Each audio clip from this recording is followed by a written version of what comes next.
대학교 교직원으로 근무하고 있는 남자입니다.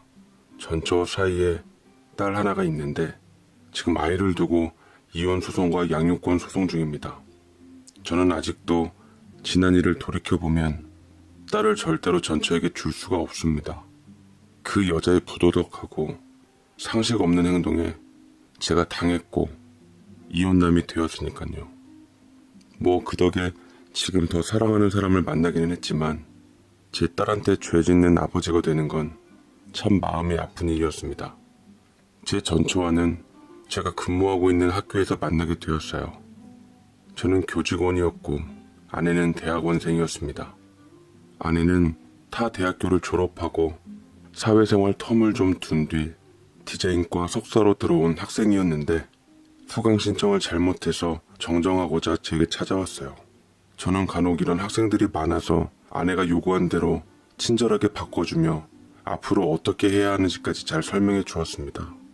그러자 아내가 제게 따뜻한 캔커피와 전시회 티켓 2장을 주더라고요.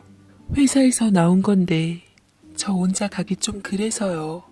저랑 같이 가실래요? 시간 내주시면 밥도 제가 사드릴게요. 라며 저돌적으로 나오는데 그때 사무실에 있는 모든 사람들에게 시선 집중을 받게 되었고 저는 얼떨결에 그 티켓을 받아들며 그녀와의 연이 시작되었습니다. 평소에는 조용하다가도 때로는 적극적이고 활발한 전처는 여자로서 참 매력적이었어요. 대학원 공부를 하면서 프리랜서로 웹 디자이너로서 일을 하고 있었는데 자유분방한 직업만큼 인생 또한 자유로워 보였습니다. 당시 제 나이는 35살이었고 그녀의 나이는 30살. 막 앞자리가 바뀌었을 때였어요. 저는 대학 가고 군대 전역하고 직장 얻고 틀에 박힌 모범적인 생활을 해왔던지라 그녀의 존재는 제게 일탈 같은 느낌이어서 더 매력있게 다가왔습니다. 여행도 같이 다니고 술도 마시고 몰랐던 문화에 대해서도 알게 되고 서로의 취미를 공유하며 저는 점차 그녀의 색으로 물들어져 갔어요. 프로포즈를 할 것도 없이 저는 그녀와 서로의 마음을 확인한 후 결혼을 하기로 했습니다. 마침 그녀가 혼전 임신을 하게 된 이유도 있었고요. 하루빨리 사랑하는 사람과 보금자리를 꾸리고 싶었죠. 우리는 뜻이 맞아 결혼식 할 돈으로 좋은 일에 쓰라는 취지에 기부를 하기로 했고 같이 살 집도 짐도 제가 현재 지내고 있는 투룸에서 시작하기로 했는데 아무 군말이 없었습니다. 저희 집에서는 제가 결혼하면 따로 집을 해줘야 한다는 부담감 때문에 부모님께서 걱정이 이만저만이 아니셨거든요. 작은 투룸에서 신혼생활을 시작하겠다는 아내에게 고맙고 생각이 깊다 하시며 예뻐하셨죠. 저 역시 그런 아내가 참 고맙고 잘 만났다 싶었어요. 그런데 그녀가 혼인신고를 하자마자 기다렸다는 듯 제게 서류 한 장을 내밀더라고요. 혼인신고한 기념이라며 분위기 좋은 곳에 가서 식사라도 하려던 찰나였는데 서류를 찬찬히 보면서 제 동공은 점차 확대되고 말았습니다. 알고 보니 결혼을 하면 지켜야 할 조항을 적은 계약서더라고요. 아내는 별거 아니라는 듯 대수롭지 않게 부담 느낄 거 없어. 그냥 우리의 행복한 결혼 생활을 위해 적은 간단한 조항 몇 가지만 작성한 거야. 우리가 부부로서 살면서 필요한 조항이니까 한번 봐봐. 라는데 저는 눈을 비비고는 아내가 내세운 조항을 읽어보았습니다. 가사분담, 경제권, 아이의 육아분담, 부모님 경조사 다 납득이 갈 만한 내용이 적혀 있었는데 단 한 가지 눈에 띄는 게 있다면 그건 바로 자기야, 이 5번째 항목 이건 뭐야? 배우자 서로에게 바람필 기회 한 번은 준다? 이게 무슨 뜻이야? 라고 얘기를 하니 아내는 그건 역시 가볍게 되받아쳤습니다. 너무 심각하게 생각할 거 없어. 그것도 그냥 우리의 행복한 결혼 생활 위해서 정한 룰이야. 사실 평생 한 사람만 보고 살아가기가 쉽지는 않잖아? 말 그대로 그것 때문에 감정 상하지 않게 서로를 향한 미리 배려를 둘 겸 넣은 조항이야. 바람을 안 피면 더 좋은 거고 만약 핀다고 하더라도 이혼까지 가지 말자 이거지. 나는 솔직히 바람 한 번 때문에 애까지 낳고 이혼하니 뭐니 하는 건 좀 아니라고 생각해. 결혼이 그래도 1년 지낸 사이인데 바람 한 번 피웠다고 이혼할 만큼 가벼운 일은 아니잖아? 부부들 중 바람 피는 사람들 태반일걸? 들키냐 안 들키냐 차이인 거지. 라고 말하니 제가 갑자기 할 말이 없더라고요. 순간 제가 그녀한테 쌓아왔던 신뢰가 잠시 흔들리기 시작하더이다. 제가 고지식해서 그런가 그런 제안은 참으로 당황스러웠어요. 뱃속에 아이가 있고 혼인신고까지 한 마당에 이 독소 조항은 빼자고 설득했습니다. 그렇지만 아내는 여전히 밀어붙이고는 나중에는 당신이 내게 고마워할 거라고 자신있게 말했어요. 대신 바람은 바람으로 반드시 끝나야 하고 바람을 1년 이상 넘기면 안 된다고 조건을 붙였더랬죠. 만약 이를 어길 시 이혼할 때 양육권과 위조료 전 재산을 물기로 했습니다. 고집을 꺾질 않는 아내를 상대로 어찌해야 하나 싶었지만 끝내는 그녀와의 사랑을 믿고 눈 한번 질끈 감기로 했고 각서는 공증까지 받게 되며 유효한 효력을 갖게 되었어요. 그 각서로 인해 신혼부터 바늘방석에 앉는 듯한 느낌이었지만 곧 제 딸이 태어나면서 정신없이 육아전쟁을 치른 날들 때문인지 계약 조항이 까마득해지기 시작했습니다. 그러나 아이가 태어난 후 1년이 채 되질 않아 아내는 모든 것에 시들해져 갔습니다. 저는 아내 힘들까봐 휴일 없이 틈나는 대로 육아며 집안일이며 도우려 애썼는데 아내의 떠난 마음은 돌아올 줄 모르더라고요. 사랑하는 배우자가 내게 심적으로 멀어져가는 느낌을 받았을 때 어떤 기분인지 직접 겪어보지 않은 사람은 그 초조함을, 그 비참함을 절대로 모를 것입니다. 아내는 유독 사람들과의 친분관계를 맺는 것을 좋아해서 참석하는 게 낙이 되었죠. 아이를 양가 부모님들에게 맡긴 후 사람들을 만났습니다. 본인이 직접 인터넷 동호회도 운영했고 조리원 동기 모임, 동창들 친구들 모임 뿐만 아니라 제 동창 모임이나 친구들 모임에도 자주 따라다녔어요.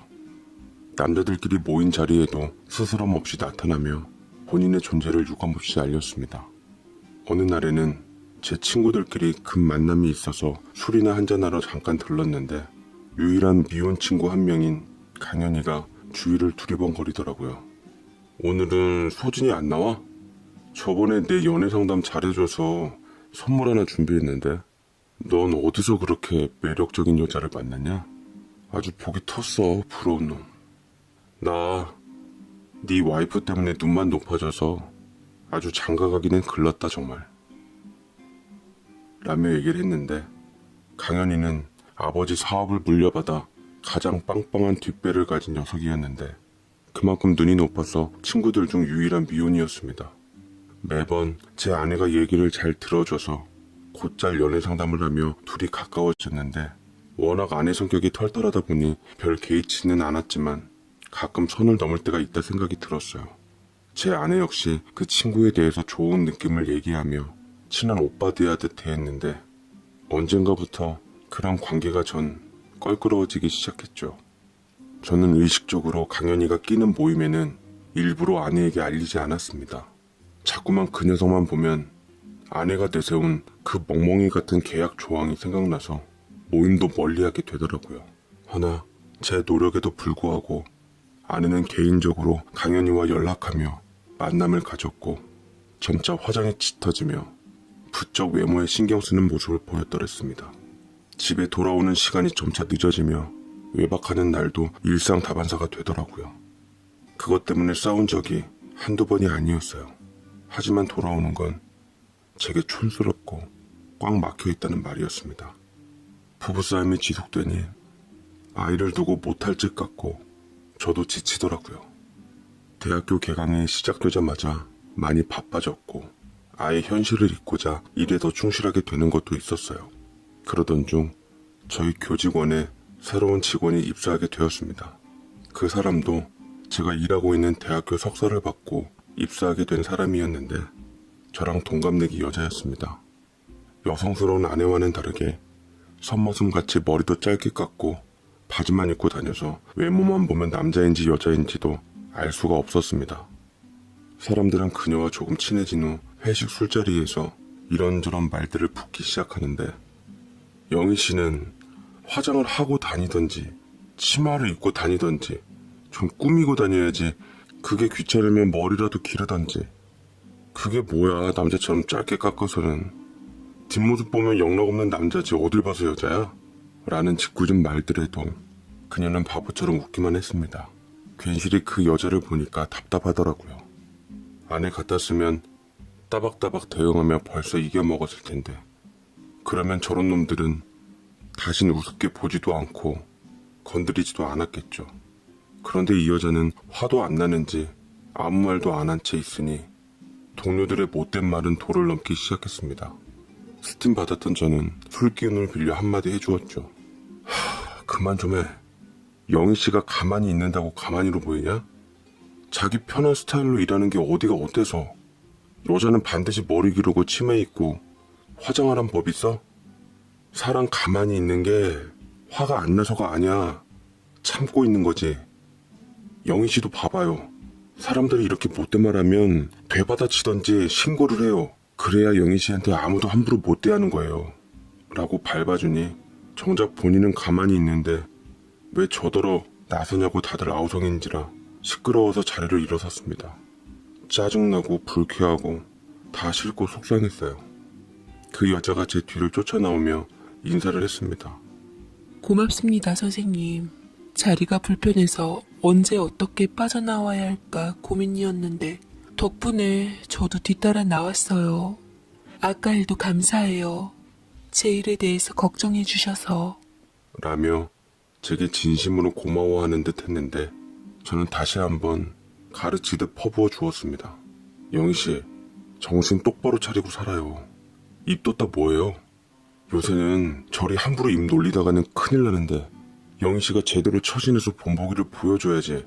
답답하게 굴지 좀 말아요. 라면서 성을 내니 몸이 휘청거려 다리가 풀렸고 그런저를 그 여자가 지탱하며 부축해 주었습니다. 너무 취하셔서 안 되겠어요. 차 안 가지고 오셨죠? 제가 택시 태워서 바래다 드릴게요. 라며 그 여자는 저와 함께 택시를 탄 뒤 주소를 부른 후 저희 집으로 같이 가주었어요. 근데 택시 안에서 술이 취해서 그런가 알딸딸해서 보니 선모습 같던 여자가 유독 청순해 보이더라고요. 화장기는 없지만 하얗고 잡티 없는 피부와 오똑한 콧날이 참 예뻐 보였습니다. 쌍꺼풀 없는 동양적인 큰 눈매도 빛나 보였고요. 어찌 보면 100번 양보해서 화장 떡칠하고 다니는 아내보다 낫다고 생각도 들었네요. 자꾸만 그 여자가 예뻐 보이려는 마음을 가다듬고 어느새 도착한 저희 집 앞에 내렸는데 밤에 위험하다고 저 집에 들어가는 것까지 보겠다며 바득바득 우겨서 내린 여자와 옥신각신하고 있었는데 들어가는 입구 쪽 빛이 없는 곳에서 저는 술이 번쩍 깨고 말았습니다. 네, 바로 제 아내가 수상쩍다 싶었던 강현이란 놈이랑 서로 다정하게 안고 있었던 거였죠. 그 순간 몸에 힘이 쫙 빠지며 다리가 풀리더라고요. 알코올 때문에 그런 건지 충격 때문에 그런 건지 정신이 아득해져 왔습니다. 둘의 사이는 누가 보더라도 심상치 않은 사이인 게 분명했어요. 피가 거꾸로 솟는다는 건 이럴 때 하는 말이던가요. 짐작은 했지만 실제로 보니 정신을 차릴 수가 없더라고요. 저는 성큼성큼 다가가서 친구 강현이의 얼굴을 후드려 패주었습니다. 그러자 아내가 소리를 지르며 제가 아닌 그놈 앞을 가로막더라고요. 말로 해, 말로. 이게 무슨 짓이야, 친구한테. 아내의 고함이 귀를 쩌렁쩌렁 울려 저도 모르게 아내에 대해 미움이 솟더군요. 친구 부인이랑 놀아나는 친구놈도 있냐? 내 눈으로 똑똑히 봤는데 어떻게 니들 나한테 이럴 수가 있어? 그러자 아내가 핸드폰으로 찍은 계약서 조항을 제 앞에 들이밀더라고요. 5번째 조항 잊지 않았지? 이 5번째 항목, 배우자 서로에게 바람필 기회 한 번은 준다. 그 평생에 한 번 바람 지금 피는 거야. 나 당신 친구 강현 씨가 좋아졌어. 억울하면 당신도 피면 되잖아. 당신 뒤에 있는 여자 혹시 그 상대 아니야? 저는 뒤를 쳐다보았고 여전히 안 가고 지켜보는 영희 씨 때문에 더 창피하고 부끄러울 지경이었어요. 강현이도 그렇고 영희 씨도 그렇고 더 이상 우리 부부의 치부를 드러내고 싶지 않아 일단 아내를 데리고 집으로 올라갔습니다. 아내 역시 기다렸다는 듯 단도직입적으로 나오더군요. 우리 1년 정도 시간을 갖자. 물론 같이 살기는 할 테지만 서로에게 자유로운 연애 시간을 주는 거야. 평생이 딱 한 번뿐인 거야, 바람은. 나는 그 기회를 당신 친구 강현 씨한테 쓰는 거고. 그러니까 이번만 넘기면 당신도 더 이상 걱정할 필요 없는 거잖아. 나는 반드시 1년 있다 돌아올 거니까 우리 그렇게 하자. 응? 저는 하도 어이가 없고 기가 막혀서 말 같자는 소리 좀 집어치우라고 했지만 아내는 끝까지 조황 타령을 하며 제게 부당한 요구를 하더라고요. 차라리 이혼을 하겠다고 했지만 자기는 죽어도 이혼녀 될 생각 없다며 오히려 저더러 이 기회를 잘 살려보라고 했습니다. 아내는 그렇게 대놓고 일방적으로 제 친구와 바람을 피기 시작했고 저는 차라리 이혼을 선택하고 싶었으나 이제나 저제나 제 걱정인 부모님 덕에 결단을 내리지 못하고 있었어요. 그러는 사이 아내의 외박이 늘어나기 시작했고 저는 괴로움에 살이 한 달에 8kg씩이나 빠져버리고 말았습니다. 직장 동료들과 지인들은 제가 속앓이하는 모습을 보며 사정을 아는 사람들은 다들 위로를 했고 모르는 사람들은 걱정을 했습니다. 그나마 유일하게 제 직장에서 제 사정을 아는 사람은 그때 봤던 영희 씨밖에 없었어요. 영희 씨는 제 신경을 많이 써주며 많이 배려해 주더라고요. 일부러 야근하는 저를 배려하며 같이 밀린 업무를 도와주기도 하고 제 도시락까지 싸다 주며 절 신경 써 주었습니다. 하지만 그럴수록 전 싫고 자존심 상하고 했어요. 상처받은 맘에 소금 뿌려지는 느낌이라 영희 씨한테 참다 못해 성을 냈습니다. 그만 좀 해요. 나 좀 내버려 두시라고요. 지금 나 동정해요? 우리 와이프 놔두고 바람핀 모습 보니까 처량하고 안쓰러워서 이래요? 그냥 모른 척 해주는 게 예의예요. 라고 얘기를 하자 영희 씨는 제게 생각지도 못한 제안을 했습니다.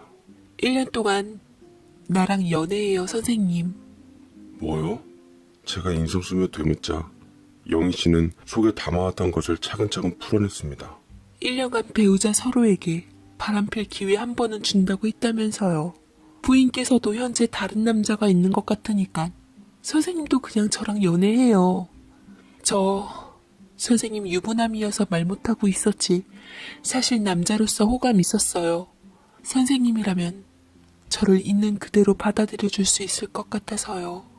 라며 영희 씨가 뜬금없는 고백을 해왔는데 처음에는 이 여자가 날 놀리나 싶었지만 너무나 확연하게 얘기하니 진심인 것 같더라고요. 저는 밤새 처해진 상황에 대해 생각하다 또다시 집 앞에 주차되어 있는 차 안에서 아내와 친구의 연애 노름을 보게 되었고 도저히 참을 수 없었던 저는 될 대로 되란 식으로 영희 씨랑 연애 결심을 했습니다.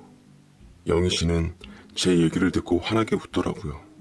도대체 나 같은 유부남이 뭐가 좋길래 이러는 건지 이해는 안 됐지만 고맙기는 했습니다. 아내에게 익숙해진 저였기에 영희 씨에게도 제 나름의 연애 방식대로 무조건 맞춰주고 동갑내기라 공통점도 많았고 말도 잘 통하는 편이었습니다. 우리 딸한테도 참 잘했어요. 아내가 거진 밖으로 돌다 보니 딸은 엄마를 그리워했고 그런 제 딸을 가엾어하며 엄마처럼 잘 챙겨주려 노력했습니다. 돌이 지난 제 딸은 영희 씨를 서투른 발음으로 이모이모하며 잘 따랐고 저는 고마웠죠. 같은 직장에서 매일 얼굴 보며 숨어서 데이트를 즐겼고 우리는 더할 나위 없는 완벽한 커플이었습니다. 제가 유부남인 것만 빼고는요. 거침없고 솔직한 아내와는 달리 배려심 많고 저를 이해해주는 영희 씨에게는 아내에게 생전 볼 수 없었던 따뜻함을 느꼈습니다. 영희 씨, 요새 왜 이렇게 예뻐졌어? 연애해? 라고 동료들이 짓궂은 말을 건네자 영희 씨는 아니라며 내송을 떨며 저와 눈짓을 주고 받았습니다. 저와 연애하고 난 후부터 많이 예뻐지긴 했더라고요. 연하게 화장도 하고 머리도 기르고 옷차림도 여성스러워지고 그런 영희 씨한테 호감 있는 남자들이 생기면서 저는 긴장을 바짝했지만 아내와는 다르게 그녀는 눈길도 주지 않고 오로지 제게 집중했습니다. 그럴 때마다 제가 유부남인 게 영희 씨한테 너무 미안했어요.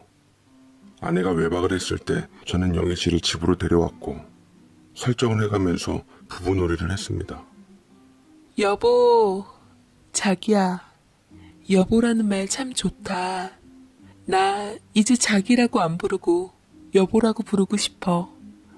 아영이한테 이모 소리 말고 엄마 소리도 듣고 싶고. 미안해. 내가 욕심이 좀 과하지? 라고 쓴웃음을 짓는 그녀를 진심을 다해 안아주었어요. 참 많은 생각이 들더라고요. 뭔가 확실한 결론이 필요한 것 같았습니다. 그런데 그녀와 연애한 지 한 반년 정도 흘렀을 때 아내는 점점 외박하고 외출하는 횟수를 줄이기 시작했어요. 집안의 각종 제사라든지 경조사라든지 다 찾아가며 부인의 위치를 확고히 다져놓는데 강연이랑은 분위기상 끝난 것 같더라고요. 아내는 당연한 듯 제게 다가오고는 신혼초 달콤했을 때처럼 애교를 부렸습니다. 여보, 나 이제 바람 끝났어. 구관이 명관이라고. 절대 자기 같은 남자 세상에 없더라. 나 이제 돌아왔으니까 자기도 그렇게 알아도 당신도 돌아올 때까지 나 기다려줄 수 있어. 라며 제가 마치 영희 씨랑 바람을 피운 걸 아는 것 마냥 얘기하는데 도리어 아내가 그렇게 말해주니 고맙더라고요. 그냥 저 역시 아내처럼 제 마음 가는 대로 인생을 결정짓기로 맘먹었습니다. 우리 그만 이혼하자. 나 영희 씨를 사랑하게 됐어. 그 여자가 소중해. 당신보다. 아내는 표정이 확 변하더니 제게 배신감 어린 투로 말하더군요. 그게 무슨 소리야? 이혼이라니. 우리 바람 피는 기간 1년 끝내고 제자리로 돌아오기로 한 약속 잊었어? 아직 반년 남았잖아. 반년 동안 바람 원 없이 피고 돌아와. 바람은 바람으로 끝내야지. 이혼까지 하면 우리 애는 어쩌라고. 그렇게 딸 걱정되는 사람이 딸 놔두고 다른 남자와 함께 있었니? 우리 딸은 내가 잘 키울게. 당신이 거들떠보지도 않는 사이 우리 딸 양가 부모님들과 영희 씨가 잘 키웠어. 더 이상 친엄마로 인한 상처를 주고 싶지가 않아. 그러자 아내가 분한 듯 도끼를 품고 쏘아대더군요. 말도 안 돼. 이건 엄연한 계약 위반이야. 절대로 인정할 수 없어. 자식 잃고 전 재산 잃어서 후회하지 말고 마지막 6개월 동안 잘 생각해보고 결정해. 라며 집에서 버티며 절 돌리려고 노력했지만 사람 마음이 참 간사한 게 그럴수록 저는 아내에게 정이 떨어졌고 영희 씨를 더욱더 사랑하게 되더라고요. 청개구리 습성은 사람에게 존재하는 본능이었나 봅니다.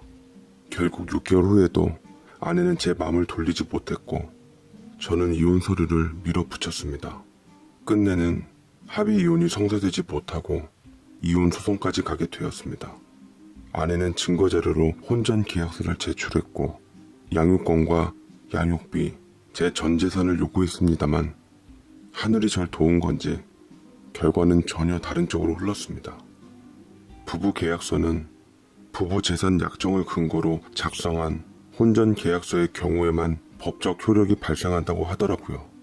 혼인 중에 규정한 계약에 대해 공증을 하더라도 이혼할 때 효력이 발생하지 않는다고 해서 아내가 일반적으로 작성한 혼인계약서는 법적 효력을 얻지 못하게 되었습니다.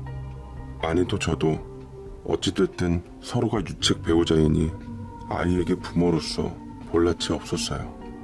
그래도 전 아이의 미래를 위해 끝까지 양육권 소송 중이고 지금도 소송은 진행 중에 있습니다. 아이가 어린 탓에 일단은 엄마인 아내 손에 키우게 했는데 아이만큼은 제가 꼭 키우고 싶네요. 어서 하루빨리 아내랑 정리하고 소중한 그녀랑 제 아이랑 새 가정에서 새 삶을 살고 싶을 뿐입니다. 모쪼록 좋은 결과로 오길 바라며 저는 50대 후반인 자영업자인 딸 하나 있었던 아빠입니다. 저는 30대 초반쯤에 지인 소개로 선자리에서 아내를 만나 결혼해서 딸 하나를 낳았는데 아내는 딸이 걸음마를 막 뺄 무렵 고약한 바람이 들어 실실 상사병을 앓다가 나와 딸만 남기고 엄한 놈한테 가버리고 말았습니다. 그때 제가 건설회사를 다닐 때라 너무나 바빠서 오로지 집안일과 육아를 모두 아내에게 전담시켰는데 안주인이 사랑에 미쳐 집을 나가버리자 어찌해야 할지 눈앞이 깜깜하더라고요. 난 당신 애 낳고 집안일 해주러 들어온 사람이 아니에요. 난 사람이고 여자라고요. 더 이상 당신하고는 숨이 막혀 살 수가 없네요. 이제부터 날 사랑하고 내가 사랑하는 사람과 살 거예요. 라며 아기와 쪽지 한 장만을 남기고 사라졌답니다. 물론 저 역시도 애정 한 푼 없이 사고 안 치고 얌전히 집안일 잘할 만한 여자를 골라 결혼을 하긴 한 건데 그저 돈만 잘 벌어다 주면 제 할 일은 끝난 거라 생각했기에 아내가 외로워하는 줄도 모르고 딴 놈에게 틈을 준 게 제 실수였나 봅니다. 아이를 안고 박복한 제 팔자에 한참을 울었습니다. 저는 일단 회사를 계속 다녀야 하니 제 딸아이를 여동생 손에 맡기고 일을 해야만 했어요. 가끔 어머니께서 왔다 갔다 해주시며 돌봐주시기도 했습니다. 엄마 손이 아닌 이 사람 저 사람 손을 타며 아이는 제 나이에 어울릴 법한 때 한번 잘못 부렸다가 무섭게 혼쭐이 나곤 했습니다. 고모인 제 여동생은 대놓고 지 아이와 제 아이를 편애하며 제 아이를 혹덩어리 취급을 하더라고요. 특히 조카 아이랑 같은 시기에 태어나서 얼추 연령이 비슷했는데 제 딸이 유난히 총명하고 똘똘했던 탓에 미움과 시기는 더했습니다. 제 아이는 눈칫밥을 먹어서 점차 기가 죽었고 이를 안쓰럽게 본 어머니께서 가엾은 제 딸을 보며 말씀하시더라고요. 아무리 직장이지만 그래도 네 새끼인데 마냥 네 여동생한테만 맡기면 어떡하란 말이니. 가방끈 짧은 내가 보더라도 네 딸이 보통 똑부러진 게 아니야. 새 장가 가서 좋은 여자 만나 잘 키우도록 해라. 라며 어머니께서 내놓은 대안책은 바로 저의 재혼이었습니다. 그때부터 전 어머니의 말씀대로 재혼할 여자를 물색했고 다른 건 다 필요 없고 첫 결혼과 마찬가지로 제 조건은 집안일 잘하고 제 딸아이 잘 키워주는 거 이게 전부였습니다. 그리고 저는 두 번째 결혼도 적당하게 살만한 여자와 결혼을 했고 제 아이의 좋은 엄마가 되어달라고 신신당부를 했어요. 두 번째 아내도 재혼이었지만 아이가 없는 상황이었습니다. 오히려 자기 애가 없으니 잘 챙겨주겠다 싶었죠. 그런데 두 번째 아내는 나쁜 사람은 아니었지만 무척 게으른 여자였습니다. 본인 스스로도 밥 대신 배달 음식이나 과자나 빵 같은 걸로 식사를 대신하는데 아이를 잘 챙겨줄 리 만무했죠. 그때 제 딸은 초등학생이었는데 잘 못 먹어서 그런지 키도 작고 체구도 왜소했어요. 그런데도 워낙 똘똘한 아이라 공부를 굉장히 잘했고 우등상을 놓친 적이 없었습니다. 그런데 하루는 아이가 쓰러졌다고 연락이 왔습니다. 아이가 빈혈이 심하고 영양이 많이 부족하다더라고요. 저는 이 일로 두 번째 아내와 크게 부부싸움을 했고 두 번째 아내와 이 일로 갈등의 골이 깊어져 결국 또 이혼을 하고 말았습니다. 이쯤 되니 제 딸을 누구에게도 맡기기가 어렵겠더라고요. 딸은 저를 꼭 안고 자기 심정을 얘기했습니다. 아빠, 나 그냥 아빠랑만 같이 살면 안 돼? 내가 이제 다 커서 아빠 밥도 차려줄 수 있고 집안일도 할 수 있어. 그냥 나 아빠랑 둘이 살고 싶어. 라고 얘기를 하니 저는 속으로 울컥해져서 딸을 꼭 껴안고 하염없이 울었어요. 그제서야 제게 가장 소중한 존재가 딸임을 알게 되었죠. 저는 딸을 보다 잘 키우기 위해서 회사를 그만두었고 퇴직금으로 고깃집을 인수받아 운영하게 되었습니다. 사람 쓰면서 제 사업을 하니 아무래도 시간을 제 마음대로 운영할 수 있는 부분은 좋더라고요. 딸은 저와 함께 있는 시간이 늘어나니 참 좋아했습니다. 그간 못해주었던 것들을 딸에게 다 해주고 싶었어요. 놀이동산도 가고 여행도 같이 가고 요리를 잘 못했지만 밥도 정성껏 잘 차려주고 딸과 행복한 시간을 보내면서 딸은 점차 안정을 찾아갔네요. 그때 딸도 저도 생애 가장 행복한 시간을 보냈었던 것 같아요. 딸은 중학교를 수석으로 입학했고 훗날 약사를 꿈꾸고 있었는데 이대로라면 충분히 이뤄낼 것 같았어요. 어딜 가나 딸 덕분에 어깨에 힘이 들어가곤 했습니다. 아이의 재능을 뒷받침해주기 위해 사교육의 메커니즘이라는 대치동 학원에 아이를 밀어 넣었고, 딸이 가끔 버거워 보일 때도 있었지만 그 시기만 넘기면 다시 페이스를 찾고 나니 교육열에 더욱더 불탔습니다. 사교육비로만 나가는 돈이 어마무시했지만 아이의 성적으로 보답받으니 하나도 아깝지 않았습니다. 그런데 그 딸이 고등학교에 입학하면서부터 조금씩 달라지기 시작했어요. 제 딸은 동네에서 명문고라고 알려진 곳을 들어갔는데 중학교 때처럼 수석 입학을 못하니 제가 오히려 진 것 같더라고요. 자식을 명문대 의대 입학시킨 지인이 있었는데 사모님에게 온갖 싸바싸바하며 족집게 선생님을 알아내어 딸에게 붙이기도 했습니다. 그런데 어느 날부터인가 딸의 성적이 조금씩 떨어지기 시작했습니다.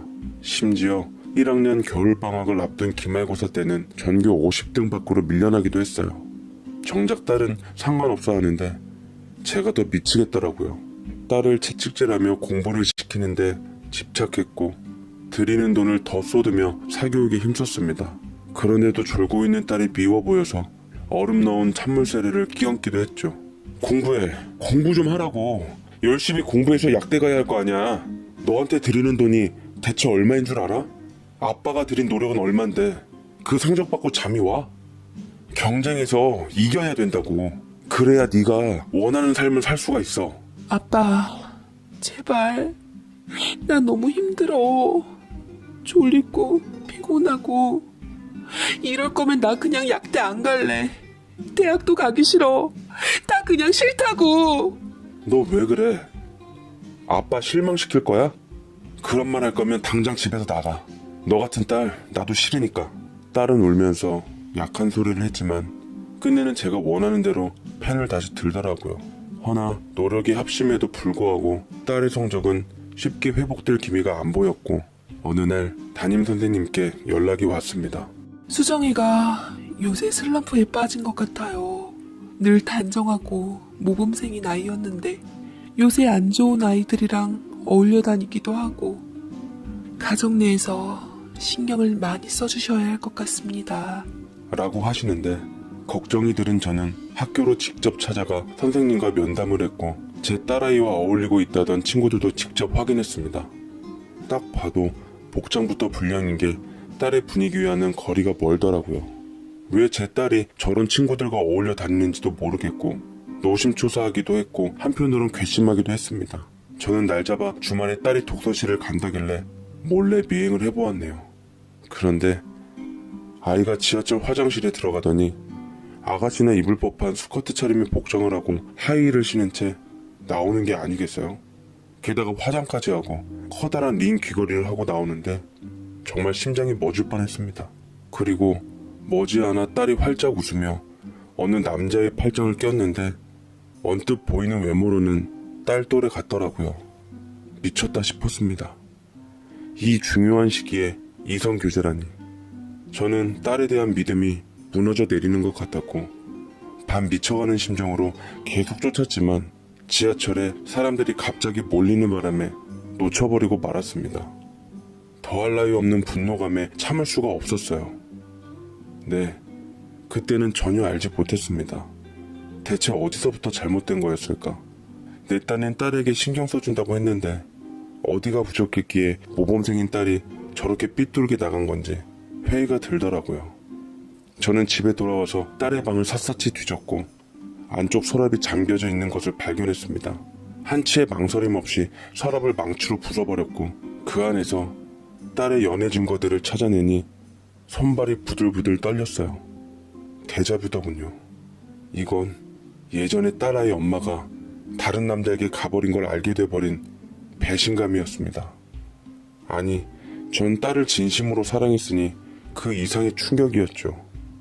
해가 뉘엿뉘엿 지고 어둠이 짙게 들어와질 무렵 딸은 피곤해 보이는 얼굴로 가증스럽게 집에서 나간 복장으로 들어왔습니다. 어지러워진 집안을 보더니 깜짝 놀랐던 딸에게 끓어오르는 분노를 터뜨리고야 말았습니다. 딸의 가방을 뺏으며 안에 있던 사복과 액세서리를 집어 던졌죠. 너 제정신이야? 이 중요한 시점에 남자친구를 만들고 다녀? 아빠 속 터지는 꼴 보고 싶어서 그래? 너희 엄마랑 똑같아. 당장 이 집에서 나가. 난 딸 없는 셈 치며 살 테니까. 약사딸 못 볼 바에는 차라리 없는 편이 나. 딸이 덜덜 떨면서 눈물을 글썽였고 순둥이였던 제 딸은 겁에 질려 제게 무릎을 꿇으며 잘못했다고 싹싹 빌기 시작했어요. 좋아하는 남자애가 처음으로 생겼는데 같이 있으니 살 것 같았답니다. 공부고 뭐고 다 싫고 그 아이와 함께하는 시간이 소중했다더군요. 아빠한테 인정받고 싶어 더 열심히 공부하려고 했는데 잘 안 됐다고. 앞으로는 정말 아빠 실망시키지 않고 잘하겠다는 딸이 참으로 원망스러웠습니다. 전 뿌리를 뽑기 위해서 다음날 바로 딸의 남자친구를 찾아갔고 그 아이 역시 편모스라에서 자라 방황하고 있다는 사실을 알게 되었습니다. 집안 생계를 도맡느라 학교도 안 다녔고 다리가 안 좋은 엄마를 동생과 함께 모시면서 돌보고 있더군요. 그렇다고 해서 딸과 엮여도 될 만한 놈은 절대로 아니었습니다. 저는 그 아이의 집에 찾아가 내질렀습니다. 어른답지 못하다는 걸 알지만 마음같이 순순히 안 되더군요. 내 딸 앞에 다신 나타나지 마. 걘 너랑은 완전 다른 물에서 노는 애야.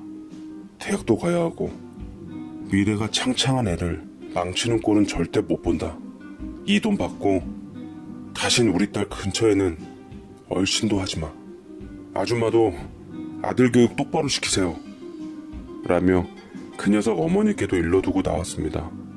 다행히 그 녀석은 말귀를 알아들었는지 그 후부터 정말로 우리 딸 근처에는 나타나질 않았어요. 그 녀석만 떨어져 나가면 우리 딸은 금방 회복될 줄 알았는데 오히려 시간이 갈수록 딸의 성적은 눈에 띄게 떨어지기 시작했습니다. 그럴수록 전 딸에게 더 닥달했고 딸은 어느 정도 침체기를 겪다가 고3 때 여름방학을 앞두고 다시 부활하게 되었어요. 무슨 맘을 먹었는지 그동안 빠졌던 사교육에도 다 참여했고 그동안 떨어졌던 성적을 올리겠다는 각오로 죽기 살기로 임하더이다.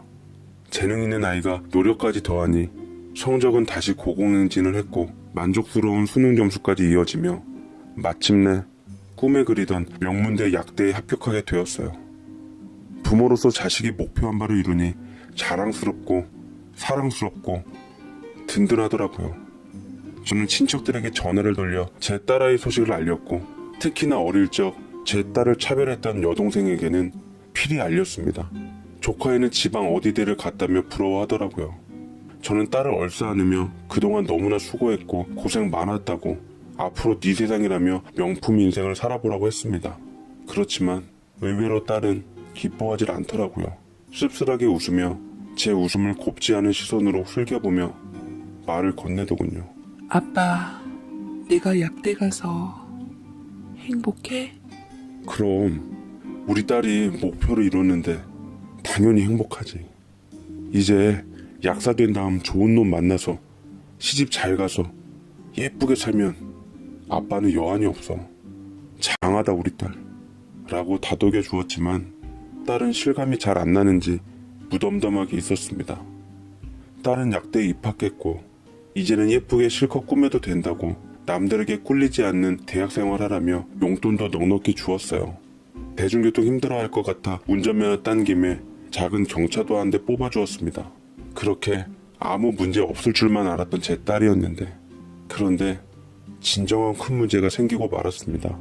딸이 아무도 모르게 어느 날 사라지고 만 것이었어요. 사방팔방 다 뒤져봐도 딸의 모습은 보이지 않았습니다. 학교에 찾아갔더니 개강한 후부터 지속적으로 수업을 빠져서 F학점은 따놓은 당상이라 학사 경고를 받을지도 모른다더군요. 기껏 명문대 약대까지 들어갔는데 왜 이제 와서 철없는 반항으로 푸는 건지 애가 탔습니다. 딸의 행방이 묘연해지자 저는 기어코 실종신고를 내고야 말았고 개인적으로도 딸을 찾기 위해 안간힘을 썼습니다. 그리고 한 달쯤 속을 졸이고 있었을 때 경찰에게서 딸을 찾아냈다는 소식을 접했어요. 저는 하던 일을 다 내팽겨치고 헐레벌떡 딸이 있다는 곳을 향했고 그곳은 서울에서 멀리 떨어진 남쪽 지방의 마을이었습니다. 얼마나 집 담장이 얕은지 허름한 집 밖에서 제 딸의 익숙한 웃음소리가 났습니다. 저는 앞뒤 분간 못한 채 다짜고짜 그 집을 쳐들어갔고 그리고 그곳에서 전 못 볼 꼴을 기어이 보고야 말았네요. 바로 딸과 고등학교 때 딸의 남자친구였던 그 녀석이 함께 있었던 모습이었어요. 제가 모습을 드러내자 딸의 웃음기가 싹 사라지더라고요. 머리 끝까지 화가 난 저는 단번에 그 녀석에게 달려들었고 그 앞을 가로막는 딸을 밀치며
그 녀석을 쥐어 틀었는데 녀석은 절 힘껏 뿌리치며 제 힘에 밀려 바닥에 밀쳐진 제 딸을 살피더라고요.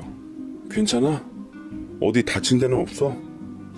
우리 아이 잘못되진 않았겠지? 라고 하는데 순간 다리에 힘이 풀리더라고요. 뭐? 우리 아이? 뭐 이런 멍멍이 같은 상황이 다 있나 싶었고 저는 제 귀를 의심하며 사색이 된 채 그놈을 붙들고 얘기했습니다. 그게 무슨 소리야? 아이라니? 지금 내 딸한테 아이가 있다고? 그러자 딸아이는 표독스럽게 절 노려보더니 입술을 질끈 깨물었습니다. 그래, 내 뱃속에 우리 애기 있어. 나 내 사랑하는 남자 아기 가졌다고. 아빠가 바라는 대로 죽을 만치 공부해서 약대 갔으니까 된 거 아니야? 더 이상 내 인생 방해할 생각 마. 아빠가 내 인생에 끼어들면 나 이제 절대로 아빠 용서 못할 것 같으니까. 수정아, 너 대체 어쩌려고? 이제 네 앞에 더 괜찮고 잘나고 좋은 놈 앞다투어 나타날 텐데 얼마나 후회하려고 이런 놈과 미래를 같이 하겠다는 건데. 아빠가 대체 너한테 뭘 그렇게 잘못했니? 뭘 잘못했냐고? 아빠가 나한테 무슨 짓을 했는지 몰라? 아빠의 이기심과 허영심 때문에 내 꿈도 희망도 다 망가졌어. 왜 엄마가 아빠를 떠났는지 이해가 되더라고. 그래서 나도 아빠 떠나려고.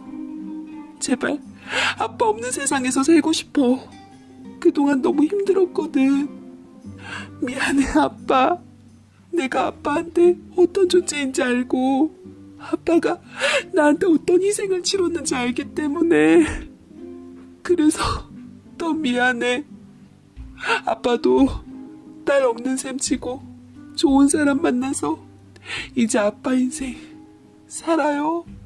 머리가 아찔해지며 손발이 부들부들 떨리더라고요. 그토록 찾았던 제 딸의 눈빛과 태도는 너무나도 단호해서 낯설기까지 하더군요. 이 시점에서 퇴장할 불청객은 그 녀석이 아니라 바로 나라고 일컬어주는 그 아이는 더 이상 내 딸임을 진심으로 포기하고 싶어하는 것 같았습니다. 처음부터 딸의 성적에 집착했던 게 아니었어요. 딸이 유난히 똘똘하지만 않았더라도 공부 재능을 발견하지 않았더라면 전 가만히 있었을 겁니다. 전 그저 딸이 잘 되길 바라는 마음에서 딸이 좀 더 행복해지고 좋은 환경에서 살아가길 바라면서 남들은 엄두도 못 냈던 비싼 돈 들여가며 교육 환경을 마련해 주었던 거고 딸의 꿈을 지원해주며 응원했던 건데 알지도 못하는 게 제 앞에서 감히 외도한 지 엄마의 심정을 이해한다 들먹이면서 보태어 왜 절 떠나는지 알 것 같다고 말한 딸을 저도 도저히 용서하기가 어렵더군요. 그래서 놓았습니다. 저도 다른 의미에선 뒤늦게나마 그 아이를 존중해 준 것일지도 모르겠죠. 저에 대한 반항 때문에 선택한 그 사랑이 당장은 빛나 보여 선택했을지언정 현실적인 벽에 부딪혀 후회할 날이 더 많을 줄 그 아이는 뒤늦게서야 알게 되겠지요. 딸이랑 그렇게 절연한 채 사는 세월이 참 더디 흐르는 듯 합니다.